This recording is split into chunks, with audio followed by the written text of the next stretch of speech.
আসসালামু আলাইকুম। সকাল সকাল চলে এসেছে একটা সুন্দর ভিডিও নিয়ে বন্ধুরা। শীতকালে কত না পিঠাপুলি তৈরি করা হয়, আর আমাদের পিঠাপুলি খেতে তো অনেক পছন্দ। সেই মতো আমিও আজকে পিঠাপুলি বানিয়ে নিলাম। এটাকে বলা হয় চুষি পিঠা, তোমরা সবাই জানো বন্ধুরা। এই চুষি পিঠাগুলো আমি ছাদের উপরে রৌদ্রে বসে বসে কেটে নিলাম, আর সেখান থেকে কিন্তু 2-3 ঘন্টা মতো রৌদ্র লাগিয়ে নিলাম, আর একেবারে হাতে কাটার সময় মতো শক্ত হয়ে গেছে। এখন আমি উনানে কড়াই বসিয়ে দিলাম। কড়াইতে আমি একটু আটা নিয়ে সুন্দর করে ভাজা ভাজা করে নিয়ে সে আটার মধ্যে আমি একটা নারকেলের দুধ বার করে সেটা তো আটার মধ্যে অ্যাড করে দিলাম। তারপরে একটু আমার সেই দুধটা ফুটে উঠেছে, তখনই আমি কিন্তু চষিগুলো দিয়ে দিলাম।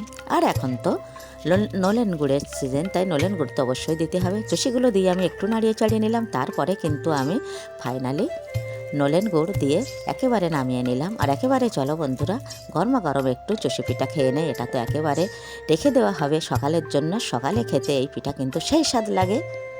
সেই মতো আমিও রেখে দিলাম। আল্লাহ হাফেজ।